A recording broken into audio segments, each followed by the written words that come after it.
حاولنا نكبر غرفه الماستر على قدر الامكان بحيث ان هي ممكن نحط هنا التسريحه، نحط هنا الدولاب وهنا السرير لان المسافه ضيقه خالص. هنا برضو البلكونه، لو انتوا فاكرين الفيديوهات القديمه خدنا البلكونه دخلناها معانا، ده كله كان في البلكونه. وعملنا هنا في السقف مربع وفي قلبه سبوتات، وهنا طبعا معانا هنا كل خدمات الشاشه موجوده هنا في الجزء ده، ومؤسسين شاشه في الثلاثه.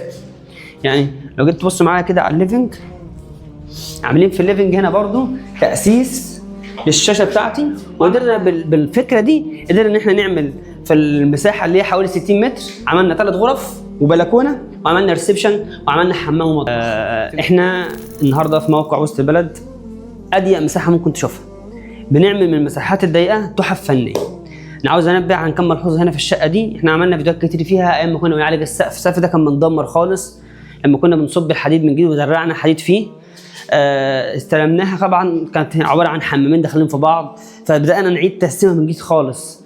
بالراحه معايا كده، عملنا هنا المطبخ بتاعنا ببار صغير كده، تمام. وعملنا الحمام هنا في الجزء ده اللي هو برده في المكان الضيق ده. عملنا الحمام بيمر على الريسبشن من هنا، تمام.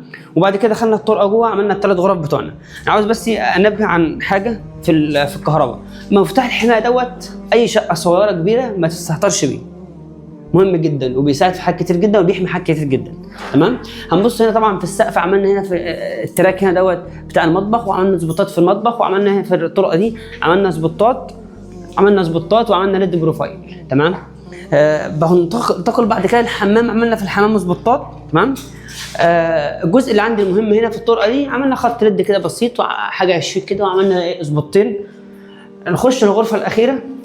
الغرفه الاخيره دي لو انتوا فاكرين لما كنا بنتكلم عن الشقه دي، كانت الغرف كلها داخله في بعضها. عملنا حيطه وقسمنا، وكانت دي بلكونه دخلناها معانا. حاولنا نكبر غرفه الماستر على قدر الامكان بحيث ان هي ممكن نحط هنا التسريحه، نحط هنا الدولاب وهنا السرير لان المسافه ضيقه خالص، تمام. عملنا هنا برده حساب الشاشه لو عاوز شاشه في غرفه النوم، وعملنا هنا خدمات للتسريحه برده. طبعا مؤسسين فريون التكييف في غرفه الماستر عشان طبعا التكييف مكانه بعيد عن الواجهه.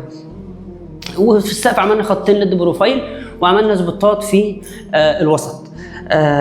برضو في الغرفه الثانيه غرفه الاطفال، عملنا هنا برضو البلكونه. لو انتوا فاكرين الفيديوهات القديمه خدنا البلكونه دخلناها معانا، ده كله كان في البلكونه. كانت الغرفه عباره عن 2 متر.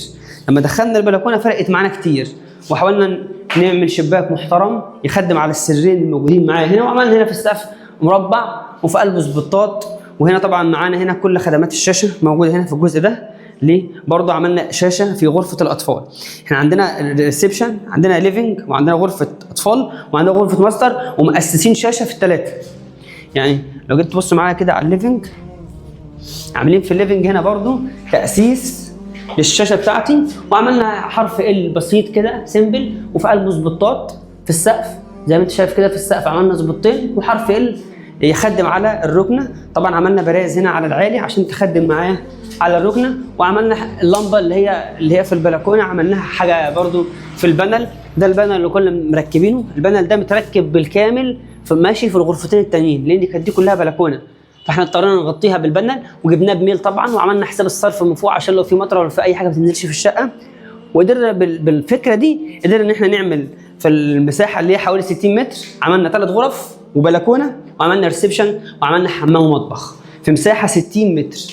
وطبعا في حاجات مهمه هنعملها في الديكوريشن ان شاء الله، نبقى نصور بها فيديو تاني. هنحاول نكبر المساحه دي بالديكوريشن اللي هنعمله في الحوائط كلها، لان الديكوريشن له مميزات كتيره جدا، وهو بيكبر معاك المكان وبيضيق معاك المكان، فلازم نستغله صح. فان شاء الله باذن الله انتظرونا في فيديو كمان لما نخلص النقاشه، هنعمل شويه ديكوريشن ونعمل لهم فيديو، وان شاء الله يعجبكم ان شاء الله.